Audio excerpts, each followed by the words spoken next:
Resistance is a fact of life, sometimes for the good and sometimes not. In the world of physics, for instance, when electricity goes through a wire, there is resistance, and resistance causes heat. If you happen to have an electric stove in your kitchen, those elements are designed to increase the resistance, and so those elements heat up and you can cook with it. But sometimes that same electricity in other wires is unexpected or unwanted, and the heat can build up and, well, sometimes cause even a fire. The resistance of a toddler who does not want to eat his squash. The resistance of a teenager who does not like an 11 o'clock curfew. The resistance of a spouse who feels taken for granted. Resistance is a fact of life, sometimes for the good and sometimes not. In our lessons this morning, resistance is one of the themes. In the first lesson, we get the call of Ezekiel the prophet. God calls Ezekiel to bring a word from the Lord to a rebellious people. And before Ezekiel has even opened his mouth, God tells him that the rebellious people will not like what they hear, and Ezekiel will pay a price for speaking that word, a word that will meet resistance. But at least, the Lord says, they will know that a prophet has been in their midst. The gospel lesson brings us a story about Jesus taking a hiatus from his normal work and his usual setting to go home and proclaim the word at the hometown synagogue. And he encounters resistance. Though the people recognize the unique authority of his preaching, the extraordinary wisdom of his words, and the astonishing power of his miracles, they resisted, asking questions of how such a ministry could be done by a hometown carpenter who is the son of Mary. And Jesus says that no deed of power could be done among them because of their unbelief and their resistance. Their resistance to Jesus' teaching became an obstacle to God's mighty power at work among them. Is it possible that there are within us sins that form resistance to God's work of reconciliation? Our service this morning contains a number of elements to help us remember and mourn the victims of those who were murdered in the Emmanuel AME Church in Charleston while they were gathered for Bible study. In our confession, in our prayers, in these words, the candles lit in their memory, the color red, the color of martyrs. Just a few days after the shootings, Catherine preached a powerful sermon pointing to our faith and trusting God as the one to bring us comfort and strength in the immediate aftermath of that shocking event. Now it's a few weeks later. Probably we're in a different place. In the intervening time, we've probably experienced a variety of emotions, shock and anger and hurt and sadness. And now we start asking questions about what this means and about how we move forward. What this shooting has done for us as a society is laid bare the racism that is still present and which we very much wish to deny.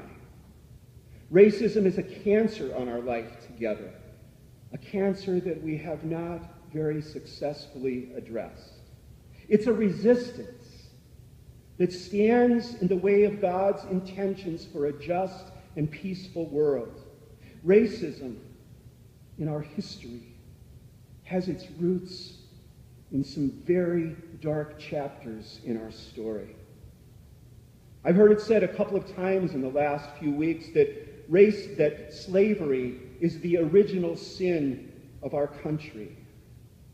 And African Americans are still living with the dehumanizing legacy of that physical and emotional subjugation. And white Americans are all too ready to dismiss the legacy as something that happened a long time ago and has nothing to do with our life together today. Now, it's true, slavery ended 150 years ago. But it was only 62 years ago, well within the lifetime of many of you in this room, that 14-year-old Emmett Till was beaten, tortured, murdered, and thrown into a pond with a cotton gin fan tied to his foot for a perceived flirtatious comment made to a white woman in a grocery store. One example of a long tradition of lynching black Americans. The murderers were exonerated. And just 50 years ago, thousands of working-class African-American families in Chicago were denied access to economic progress and home ownership through their contract housing and redlining scandal, a legacy that continues to haunt several neighborhoods in our city even today. And the list of injustices goes on and on and on. Now, what I want to say is that I wasn't around then. What I want to say is that I had nothing to do with any of that. What I want to say is that racism is a part of the history of our country, and it's time to move on.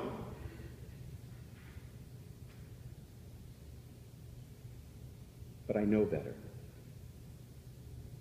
I know that the stain of racism is embedded in my own heart.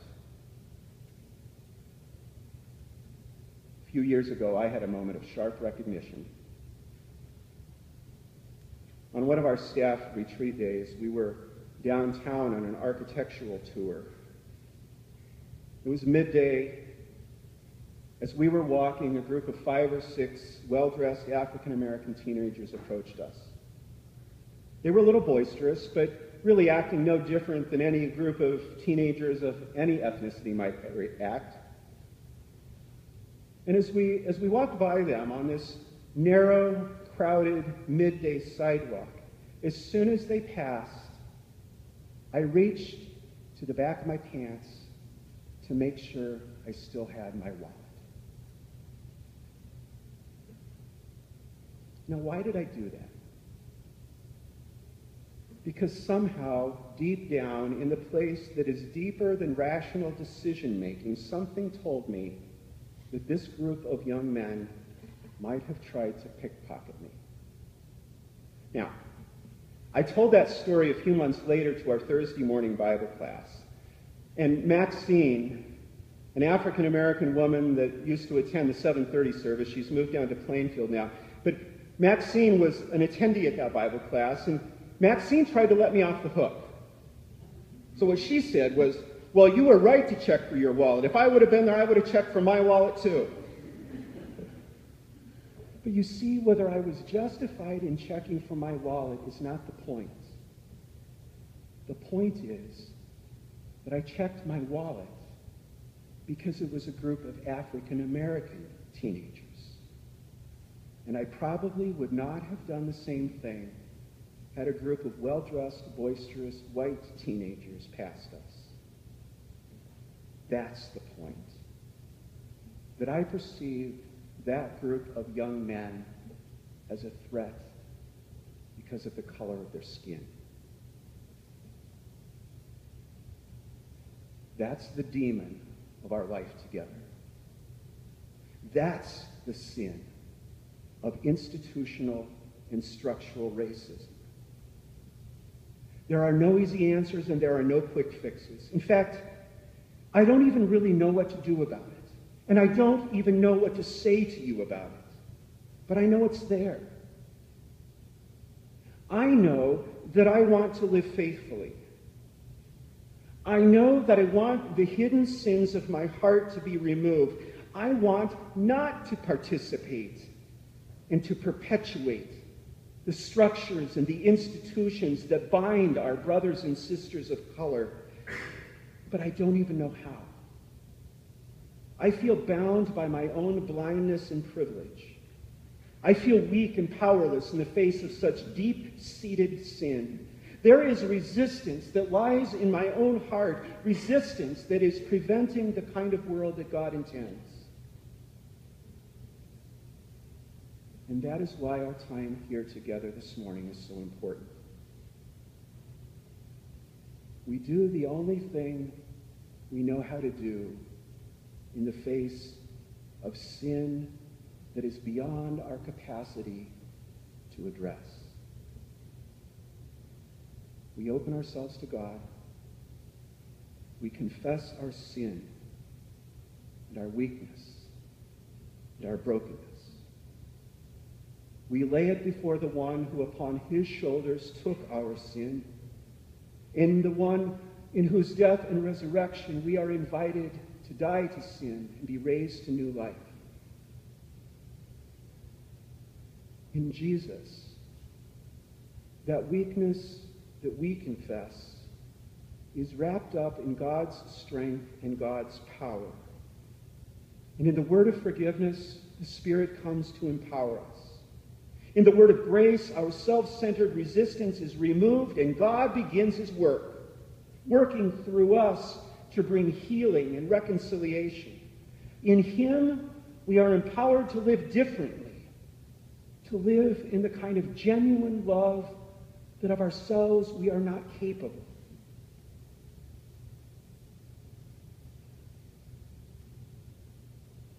I can't do anything about Ferguson or Baltimore or Charleston. What I can do is demonstrate the love of Christ in the places where I live and the people with whom I come into contact. Because that's my identity. That's our identity. We are Christians who have been marked by the sign of the cross, who have been given life in Jesus' death and resurrection. Christians in whom God intends to reconcile the world. And when we are on our way to becoming what God has called us to be, we will also be on our way to a more just society. When the deep-seated institutional sins seem insurmountable, when our resources seem insufficient, then what seems impossible is possible with God. That's what we believe. We don't have what it takes, but Jesus does. Mother Teresa is reported to have said, "You only know that Jesus is all you need when Jesus is all you have." And when it comes to overcoming that resistance and healing our deep divisions, give me Jesus.